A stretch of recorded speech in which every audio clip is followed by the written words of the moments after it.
Foco. Temas importantes da área da saúde em discussão aqui no ar. Estamos juntos com você pela Rádio Excelsior da Bahia, AM840, também pela Rádio Web Saúde no Ar e também com transmissão pelo Facebook. Você participa com a gente pelo 3328-7666 ou pelo WhatsApp 99681-3998. Hoje vamos falar sobre a interação na internet, sobre os crimes também da internet e quais são os riscos e ameaças que podemos sofrer ao participar e interagir com esse universo. Estamos aqui para esse bate-papo. A gente agradece desde já por terem aceitado o nosso convite, a delegada de Polícia Federal e coordenadora do Grupo de Combate aos Crimes Cibernéticos, doutora Lívia Carvalho, também o promotor de justiça, doutor Avner Rocha, e está aqui com a gente a fisioterapeuta especialista em comportamento humano, coach e mentora de pais, Thaís Lima. Toda sexta-feira também participa com a gente ele que é colunista do quadro Saúde e Cidadania, Ezequiel Oliveira, com seu editorial. Bom dia, bem-vindos. Internet, servir ou serviço? Imagens, sons, músicas, textos, fotos, vídeos, arte, cultura, informações, serviços, compras, conhecimento e muito mais. Tudo disponível em uma grande rede mundial com apenas um clique de dispositivos de busca. Se o Google falasse o que procuram, surpreenderia o mundo. Se o Wikileaks revelasse todos os segredos, o mundo entraria em colapso. Se o Facebook mostrasse todas as faces de seus desejos, a sociedade estaria desnudas. Se o WhatsApp expusesse as interações de envio e chegada de cada mensagem, confirmaríamos as influências das mudanças provocadas pelas redes, em redes. Mas afinal, o que vemos? Qual a verdade do conteúdo nesse emaranhado que compõe uma grande rede que nos conecta e que nos transforma? Os conteúdos acessados ficam no nosso inconsciente como um arquivo digital armazenado no PC, no mobile. E como um clique vão sendo expostos e significado e ressignificado as nossas ações.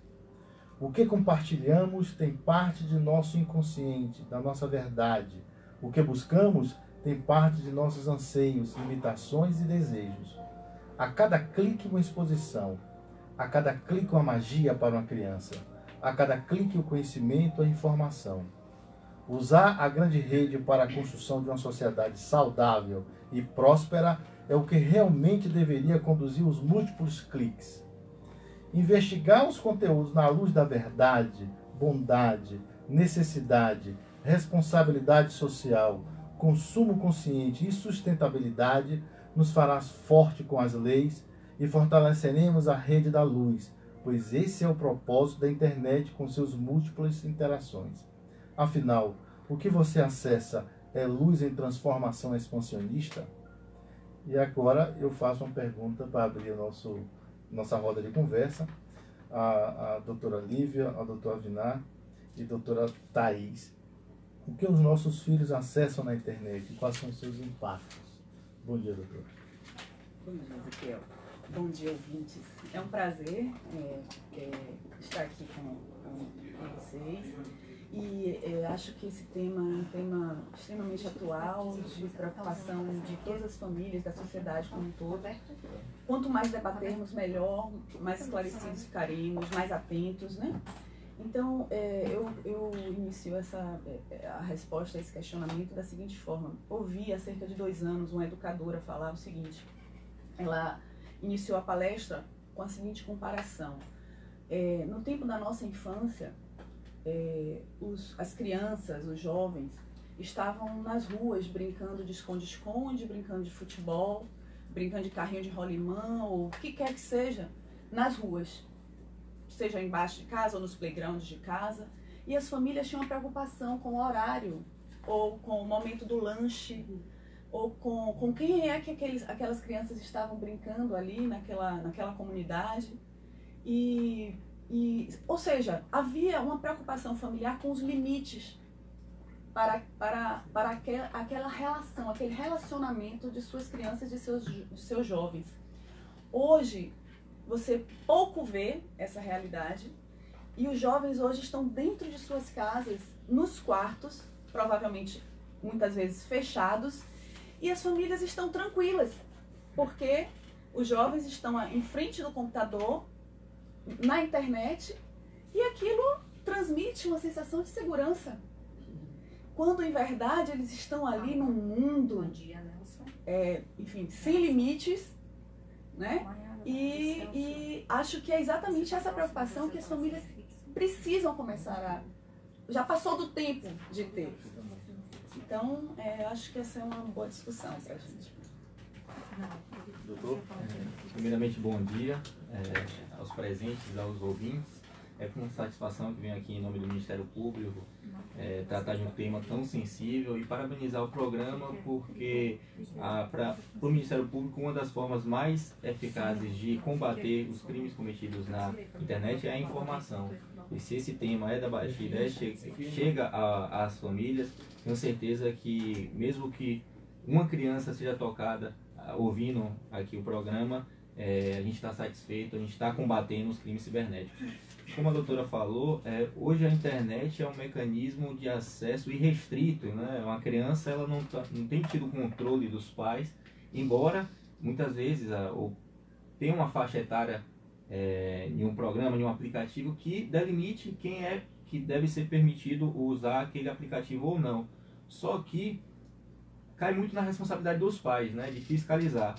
Hoje existe uma lei, a Lei do Marco Civil, que é nova, né, de 2014, que prevê o controle parental. Alguns aplicativos já têm mecanismos de que os pais limitem o acesso às crianças. Por exemplo, o Instagram, o Google, você tem como limitar para que aquele conteúdo inadequado para uma criança ou um adolescente chegue até ele.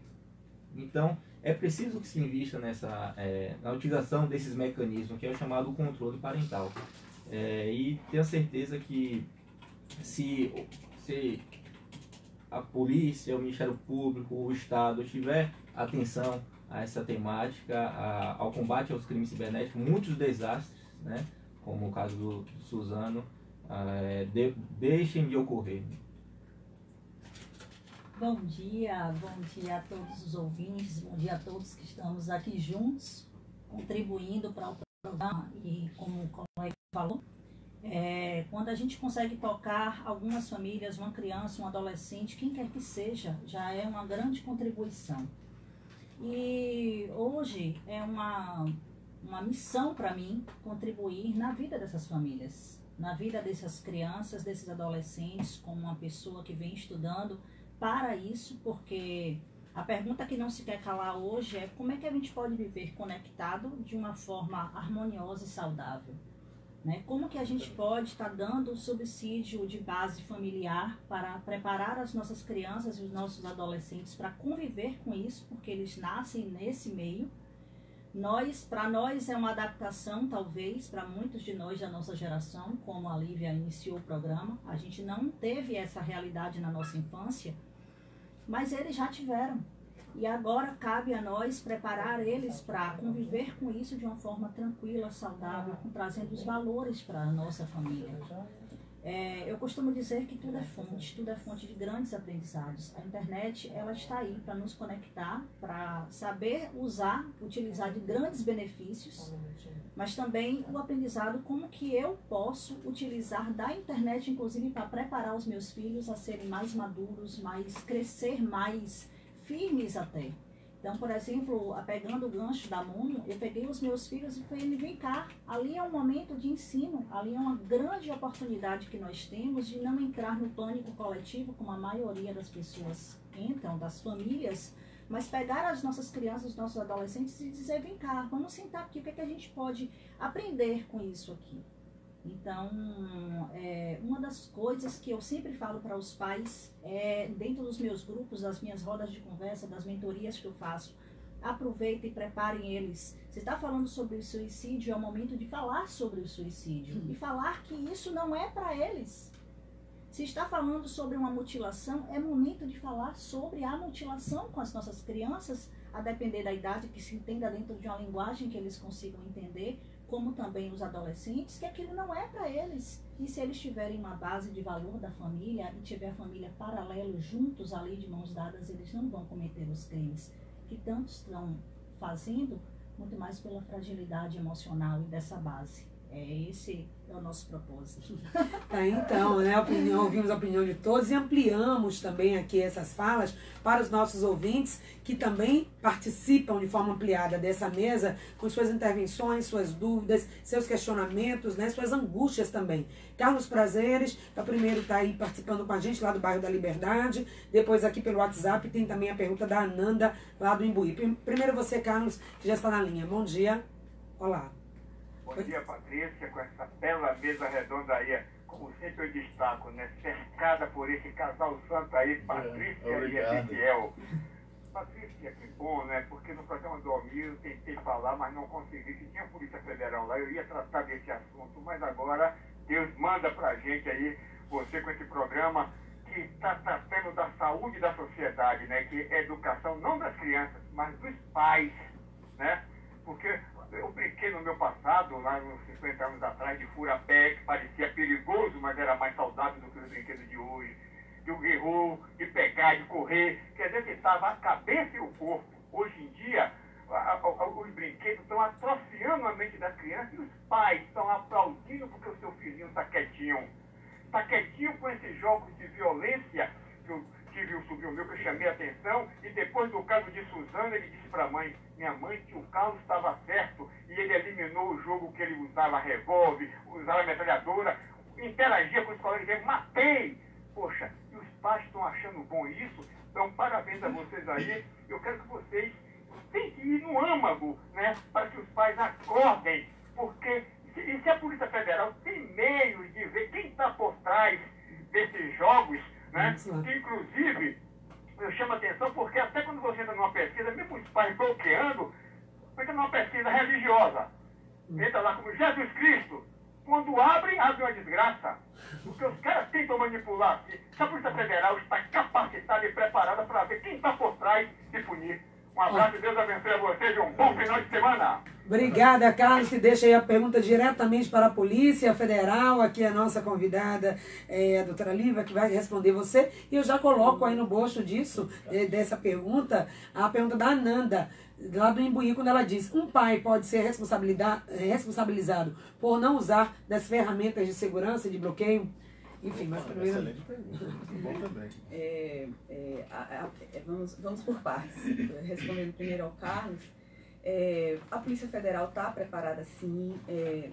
Nós, de regra, nas diversas delegacias de Polícia Federal espalhadas no Brasil, temos pessoas capacitadas para lidar com esse tipo de crime, chegando a informação para que a gente vá buscar meios, né, de encontrar autoria dos delitos ali praticados pela internet. Mas tem algo que preocupa e que eu costumo dizer que eu intitulei assim, na verdade, porque foi o que eu percebi. Existe um raciocínio binário que a gente faz, que é a questão da segurança e a criminalidade.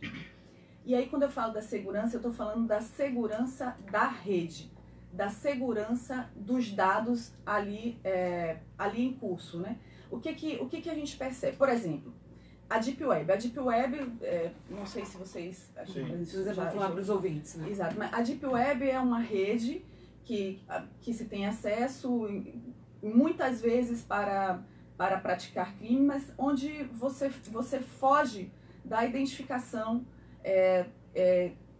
daquele que está teclando, daquele que está acessando e compartilhando o conteúdo.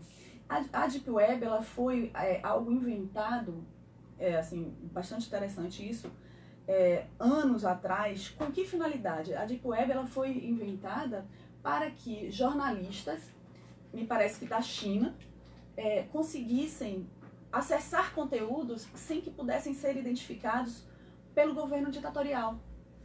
Então, a proposta da Deep Web, ela nasceu com uma proposta que atendia a fins democráticos. Sim. Não é?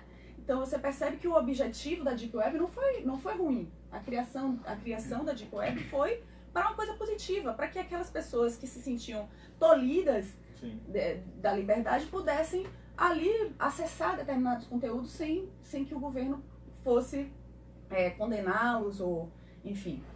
Só que a Deep Web, exatamente por ser segura, exatamente porque você não consegue acessar e identificar muitas vezes quem está acessando os conteúdos, ela também é terreno fértil para todo tipo de criminalidade. O exemplo do Suzano passa por isso, né? Porque era ali que o chat que era usado pela comunidade jovem se desenvolveu ali naquele terreno, no terreno da Deep Web. Então, esse é um binômio, por exemplo, o WhatsApp. O WhatsApp hoje Dr. Abner sabe muito bem disso, o WhatsApp hoje é algo que as forças de segurança têm enfim, um problema a ser resolvido, porque o WhatsApp é palco de inúmeros delitos, de inúmeras materialidades, inclusive, provas de delito. Só que você não consegue acessar o conteúdo das conversas, porque é criptografado. Então, o WhatsApp trouxe essa inovação, porque é criptografado, então é algo que traz segurança para os seus usuários, algo positivo, mas tem esse outro lado, que a gente precisa estar atento. Então, assim, a Polícia Federal está, sim, apta, o Ministério Público está apto também, nós estamos sempre fazendo trabalhos juntos, conversando, dividindo conhecimento, inclusive, muitas vezes, mas a gente tem essa realidade na internet que infelizmente, acaba limitando um pouco algumas apurações. Doutor, com relação à segunda pergunta, eu acho responsabilidade dos pais. Né?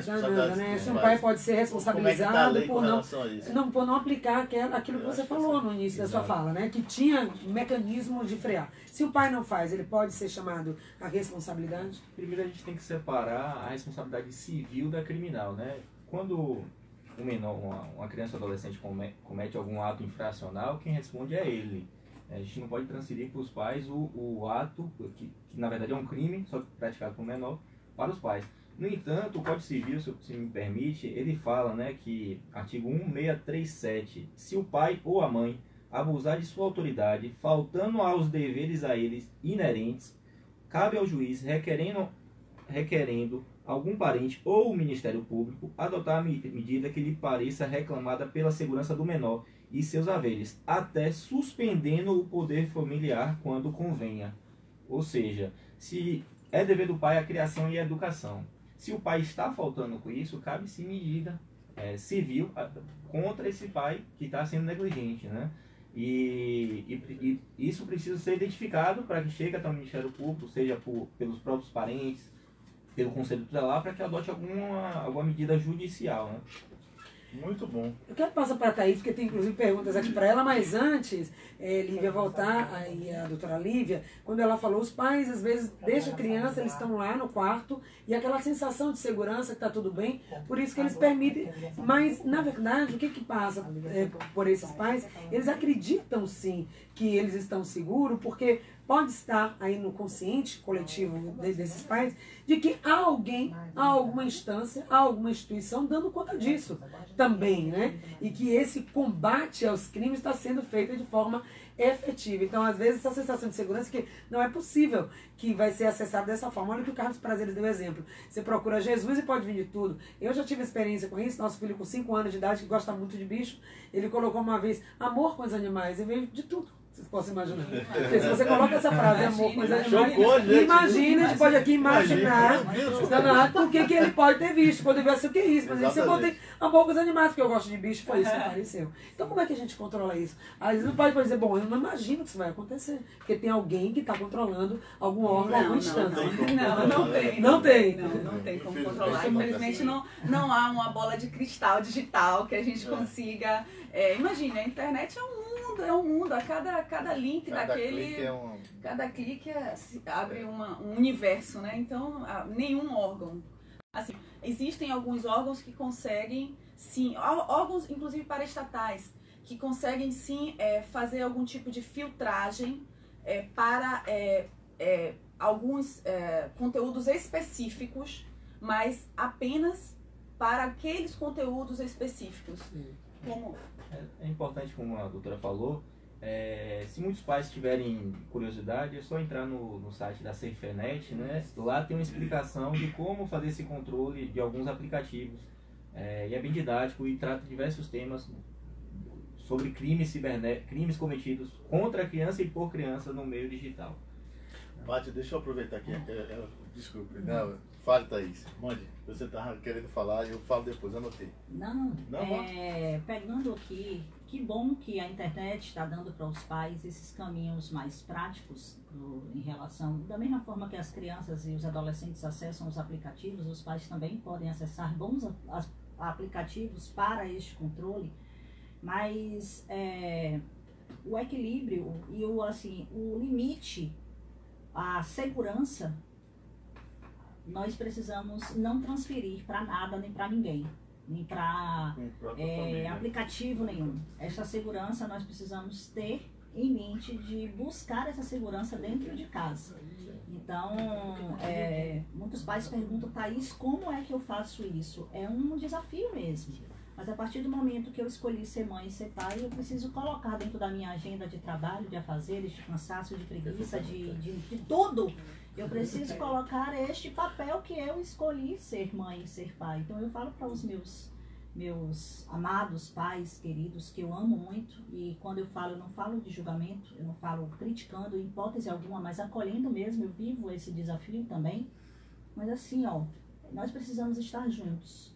Eu não posso acreditar que a internet vai dar a segurança do meu filho se eu não estiver ali do ladinho dele. Filho, me mostra aí o que você está vendo. Filho, como é que você está percebendo o comportamento dele, se houve alguma alteração ou não, conversando com ele, dialogando com os meus filhos, né, trazendo eles, vem cá, por que você está fazendo isso? O que está passando pela sua cabeça? O que você está assistindo? E ali, não no intuito de puni-los ou de proibi-los, mas de chegar junto e dizer, vem cá que a mamãe também quer assistir o que você assiste.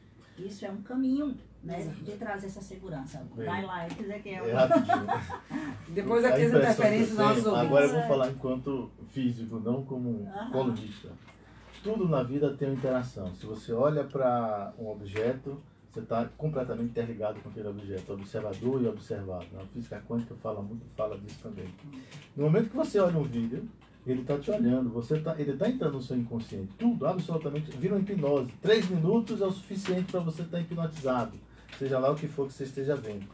E aí, agora eu vou fazer um convite para as instituições que trabalham jogos. É um grande desafio. Você está vendo essa mesa aqui, todos nós preocupados com o nosso filho, com o futuro desse país, com o futuro do mundo, porque a internet ela traz luz e trevas, traz coisas positivas e negativas. Agora, quer ganhar dinheiro? Comece a pensar em conteúdos positivos. Quer ganhar dinheiro? Comece a pensar em fazer jogos de estruturas positivas, construtivas. Porque esses jogos, amigos, de violência, como o Carlos Prazeres falou, isso só traz desgraça para a criança e para a família e para esse adulto que vai ser. Porque no final das contas está lá as informações do inconsciente. No momento determinado ela pipoca e aí está aí a tragédia de Suzano, por exemplo. Então, eu concordo, doutora, não há como Polícia Federal, Ministério, dar conta de tudo isso. Agora, a família ela tem um papel importante. E a sociedade organizada precisa compreender e combater com informações positivas, com jogos positivos. É impressionante o universo de jogos destrutivos. Por exemplo, Fortnite.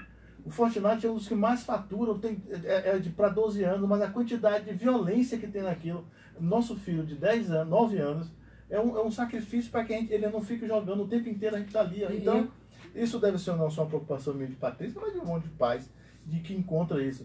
Cria um síndrome do pensamento acelerado, entre outras coisas, TDAH, são vários estudos já mostrando tudo isso, que essa criança, que esse jovem está começando a ter problemas. Hoje a gente tem clínicas especializadas para quem está viciado em internet. Imagine, meu Deus. Então, assim, não é que a internet não seja uma coisa boa e positiva, é óbvio, é um universo de informações, de conhecimento, de compra e tudo, só que é preciso olhar com um olhar positivo. E eu digo mais, gente, isso a gente está falando, por exemplo, quando o Suzano, o Moment e tal, e as coisas subliminares que estão lá, e os arquétipos negativos que estão todos lá infiltrados. Gente, é preciso realmente a gente abrir a nossa consciência, olhar esta rede e filtrar e não deixar de entrar na nossa família, porque o propósito divino é luz, é prosperidade para todos. A gente precisa cada vez mais identificar esses trevosos e bloqueá-los da nossa vida e da nossa família. Vamos ouvir também a Sônia, né, que mandou a pergunta aqui pelo WhatsApp, Ezequiel, complementando muito o que vocês têm falado aí. A Sônia do bairro de Ondina, ela diz: meu filho tem 13 anos e não dá um passo sem o celular acessando a internet. Como faço para monitorar sem despertar tanto a atenção dele? Não sou muito familiarizada com as ferramentas da internet. E a Zorilda, da Fazenda Grande: eu vejo os pais deixando as crianças o tempo todo na internet. Isso não é bom para a mente, para o entendimento psicológico dessas crianças. É certo criança chorar e o pai ligar o celular para que ele fique assistindo filmes? Foi bem direta nessa pergunta. É certo? Vai para a Thaís. E depois, como monitorar sem ser tão invasivo? É cômodo. Zorilda, às vezes é cômodo, né, para acabar aquilo ali. Não, eu não tenho esse poder de dizer o que é certo e o que é errado, porque cada um tem o seu direito de escolha. O que eu digo é, talvez um pouquinho mais de esforço, pegar na mão daquela criança e levar ela para olhar alguma coisa interessante, resolveria a situação sem necessariamente dar o celular e resolver imediatamente aquele filminho que apareceu ali. Então, às vezes é cômodo porque realmente dá trabalho dar mão para o seu filho e sair, dá trabalho levar ele no parque, dá trabalho ler uma história, dá trabalho, e muitas vezes a vida, para muitos, já é um grande trabalho. E para muitos que trabalham, a vida está pesada. Então, pesar ainda mais essa responsabilidade dos filhos. O que eu posso dizer para vocês com muita certeza no meu coração é que vale muito a pena. Vale muito a pena trazer esse suposto peso, que não é peso. Você vai estar servindo para seu filho para construir um grande adulto daqui para frente, um futuro dele muito melhor. O que Ezequiel falou é fantástico. Bora trazer essa responsabilidade para nós, pais, para que a gente possa contribuir para um mundo melhor, para pensamentos melhores, para atrações melhores. Tem tudo a ver. A gente está com um ouvinte na linha, é isso? Está ainda a Marise, lá de Vera Cruz, está aguardando já um tempo. Perdemos a ligação. Marise, peço que você volte a ligar imediatamente, porque ainda dá tempo de colocar a sua pergunta. Ela insistiu, não quis mandar aqui pelo WhatsApp, mas quer falar no ar. Enfim, é isso. Esse monitoramento, dá para fazer um monitoramento à distância, sem ser invasivo, porque também tem isso. O adolescente, às vezes, acha que é a sua privacidade, que o mundo da internet, das redes sociais, é também o mundo privado dele, né? Onde ele também se expõe. Como é que fica isso com relação aos pais? Eu ainda creio que a informação é o melhor mecanismo de combate à vulnerabilidade das crianças no meio da internet, no meio digital, né? Por exemplo, o Ministério Público hoje, no Núcleo de Combate, tem dado palestras em todo o estado. Em colégio, a gente leva o psicólogo da SaferNet, vai o promotor de justiça, conversar com esses jovens e conversar com os professores para saber como é que ele deve chegar ao jovem e tratar esse tema. E eu sempre nessas palestras eu pergunto, né, inicialmente, qual foi o último aplicativo que você baixou no seu celular? Você leu o seu termo de uso? Ninguém lê, é só aceita. Vai contratar esse serviço, exato, mas boa parte desses aplicativos tem acesso à sua localização, tem acesso às suas fotos. Ou seja, você está baixando o aplicativo sem ter informação do que ele vai utilizar aquilo. Entendeu? A gente tem que conversar, tem que tratar do tema para essa pessoa, e tanto a criança, mas também a família, saber lidar com isso, né? Não basta só combater o crime quando ele já é praticado, né? A gente tem que prevenir, e todo mundo hoje, todo estado, se quiser, o Ministério Público, é só ir no site do Ministério Público e solicitar uma palestra em colégios, e a gente consegue aos poucos, ao longo do estado, conversar com esses jovens. Bacana. Antes das considerações finais, nosso ouvinte voltou a ligar. Marise, aí de Vera Cruz, bom dia. Bom dia, prazer falar com você. Obrigada, eu também. Você fala com o rapaz aí, olha, esse moleque de 17 anos, ele fica diretamente toda hora no computador, dia noite, quando ele vai para a faculdade e quando ele volta. Então, ele fica olhando aqueles bonecos fit. Então, a mãe está pagando a academia e ele está ficando, até o corte do cabelo, ele está ficando igual o boneco fit. Aí eu fico, aquela cinturinha fina, com o coração largo. Eu digo, mas menino, que coisa horrível. A mãe não tem direito de falar nada, a mãe trabalha, a mãe é pai e mãe, como essa música aqui aí. Ele só faz tudo para ele é filho único. Então ele é grosso com a mãe não pode nem olhar o que ele está fazendo no computador. Quando a mãe chega no quarto, ele tira da programação. Então eu gostaria de saber dessa psicose dele, querer ser um boneco Kit. Olha aí, é um boneco, né, que ela coloca aqui o nome, está influenciando a tal ponto que a criança de 7 anos já começa a colocar no físico, o corte de cabelo, a cinturinha fina, não querendo comer, para ficar igual ao boneco que ele acompanha na internet. Que a mãe, segundo ela, que trabalha muito, está sem poder, não sabe o que fazer. A criança tem 7 anos. 17, perdão, 17 anos ou 7? 17, Paloma? Entendi, 7, então perdão. Então uma adolescente de 17 anos, aí bom, já muda a figura, né? Mesmo assim, ainda estamos falando de um menor, né? É bom que, assim, pelo que me aparentou, seria uma denúncia, né, sobre a criação e educação de um adolescente. É importante que ela vá até o Ministério Público local da cidade, né, registrar, ou pelo próprio site do Ministério Público, o Disque Denúncia, para que possa avaliar, junto com o CREAS, que situação é essa, né, porque está tratando civilmente. Aparentemente ele não está cometendo nenhum ato infracional, né, mas tenho certeza que o promotor ou o delegado local vão investigar, mas essa informação precisa chegar. Exato. Então, muitas vezes começa a apontar em casa, a situação começa a ser gerada ali, não é resolvida, não tem nenhum tipo de intervenção, e esse adolescente pode se tornar uma ameaça, inclusive, para a comunidade, não é, doutora? Mas eu percebi no relato dela que ela fala que a mãe é uma mãe que dá tudo ao filho, que está sempre presente, que não sabe dizer não. E eu acho que o erro é exatamente esse, não é? Desculpe, mas eu acho que o erro é que os pais hoje estão com dificuldade em saber dizer não. Né? Os pais têm que saber dizer não. E os pais têm que saber dar limite. Eu me lembro quando eu falava com meu pai, falava, pai, eu tenho não sei o que pra ele, não sei o que pra ele. Não, minha filha não vai, não vai, mas eu não gosto de você. Não tem problema, minha filha. No dia que você ganhar seu dinheiro e se sustentar, você faz do seu jeito. Mas enquanto a gente estiver aqui nesta casa, você depende de mim, depende de sua mãe, depende de sua família, você vai estar nas minhas regras. Então, e eu não tenho nenhum trauma disso. Tenho certeza que muitos de nós aqui vivemos situações muito parecidas sem trauma, mas a sociedade hoje desaprendeu a dar regras, né? Na verdade, pegando um pouquinho aqui do gancho, Lívia, existe hoje uma dificuldade de encontrar um meio termo da nossa, da educação que nós tivemos, que foi uma educação autoritária, para o extremo dela, que é uma educação permissiva.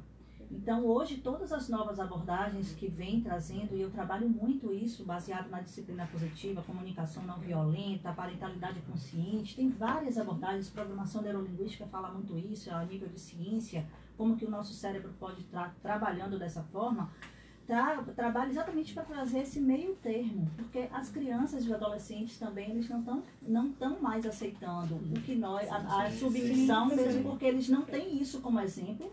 Na nossa época, muitos de nós ouvíamos de nossos avós uma certa submissão que a nossa geração já não quer mais, então a nossa criança não está mais com esse exemplo dentro de casa de submissão.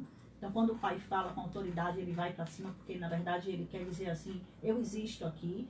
E aí, para muitos, não, por ter vivido até determinados traumas do autoritarismo, vai para o extremo de eu não quero que meu filho passe pelo que eu passei e acaba dando tudo. Como que a gente pode chegar nesse meio termo? Então, essa é a minha função, quando eu junto meus pais que me buscam, eu digo, peraí, vamos encontrar aqui outros caminhos. Esses caminhos que podem chegar no meio termo de dizer, você tem limite, quem dá sou eu, não é você. Mas também eu não preciso estar botando você de castigo, gritando, punindo, dizendo não, porque é não, porque aqui eu mando e você obedece. Entendi. Então, como que eu posso estar trazendo isso? Tem muita coisa bacana aí para estar contribuindo com os ouvintes, com todos nós. Aí é o desafio. Juntos. A gente ouviu já nas considerações finais, então a gente já te agradece. Thaís, que é especialista em comportamento humano, coach, mentora de paz. Thaís Lima, que esteve aqui no Saúde Noa. Obrigado. Gratidão a nossa. Ele está contribuindo com o programa. Patrícia, parabéns mais uma vez. Eu admiro muito o seu desejo, igual ao nosso, de contribuir para um mundo muito melhor. Obrigada, então. Considerações finais também. Está aqui com a gente o promotor de justiça, doutor Avner Rocha, que falou também ao Saúde Noa. Suas dicas, considerações finais. Agradecer o programa e dizer que hoje a gente tem que tratar desse tema seja nos programas de rádio, televisão, seja em casa, seja nos colégios, e o Ministério Público está de portas abertas. Como eu disse e repito, é só a pessoa entrar no site do Nuxiber, www.nuxiber.mp.br, tem lá registro de denúncias, se houver algum caso igual a esse, de negligência, ou seja, de ato infracional. Também solicitação de palestras em qualquer colégio do Estado. E tenha certeza que não vai nem o Ministério Público, nem a polícia medir esforços para chegar, conversar com esse jovem e combater os crimes na internet. Tem um caso muito interessante, só para finalizar, que nos Estados Unidos teve um menino de 9 anos que pela internet ele derrubou o sistema do colégio dele todo, trocou as notas, um menino de 9 anos, entendeu? Então não é a realidade que está longe da nossa. E tenho certeza que o pai dele não deve ter essa capacidade toda, né, de derrubar. Claro, então a gente tem que ter cuidado e, repito, né, o Ministério Público está de portas abertas, tanto para combater também como prevenir através dessas conversas. Faz o trabalho preventivo para que não vire, né, um crime, né, doutor delegado? E se for o crime, também denunciar, e a polícia também está aí atenta, a delegacia, a Polícia Federal também está atenta. O prazer é nosso, né? O prazer é meu, o prazer é nosso de poder discutir esse tema, de poder discutir o tema que tem sido dia a dia da gente lá na delegacia, no grupo. E colegas que também já começam a pensar dessa forma, que agora o que vale mesmo é fazer um trabalho preventivo, porque pelo número de situações que vem se apresentando, não há uma instituição capaz de dar conta. Então, o trabalho é de educação mesmo, é de prevenção. É um prazer, eu fico feliz de encontrar aqui uma instituição, uma organização que se preocupa com isso, e parabenizo. Muito obrigada. Obrigada, então. Nós é que agradecemos, gratidão pelo Ministério Público, pela Polícia Federal, pela COACH, e dizer, o nosso papel é tentar, a imprensa, trazer informações construtivas e positivas para que a gente realmente tenha um mundo mais saudável para a nossa geração e para gerações futuras, porque no meu entendimento, também de Patrícia, que comunga também com os valores da rádio e da igreja, realmente a gente veio para esse mundo para ser próspero, e a prosperidade tem que ser para todos. Então, só para finalizar, Paty, a minha fala, eu queria dizer o seguinte: a gente precisa estar atento sim ao que circula na internet, ao que circula no WhatsApp. Não compartilhe violência, não compartilhe nada destrutivo. Isso faz mal para você que olha e fica no seu inconsciente, e para quem você está mandando. Não faça isso, isso é muito prejudicial. E outra coisa, investigue o que seus filhos estão fazendo sim, porque não é comum, não é normal uma mente de uma criança dizer eu matei 10 no jogo. Meu Deus, o que é isso? Então a gente precisa realmente ressignificar isso, trazer informações positivas e construtivas para que a gente tenha uma sociedade mais saudável. Paz e luz para todos. Obrigada. Só lembrando que a Thaís está com um grupo aí de mentoria, né? Abrindo mais uma oportunidade. Vamos mandar depois aí os contatos para que os nossos ouvintes que ficaram interessados também possam conhecer mais o trabalho. Muito obrigada a todos que participaram do programa, fizeram o Saúde no Ar de hoje. Um excelente fim de semana. Até segunda-feira com muito mais.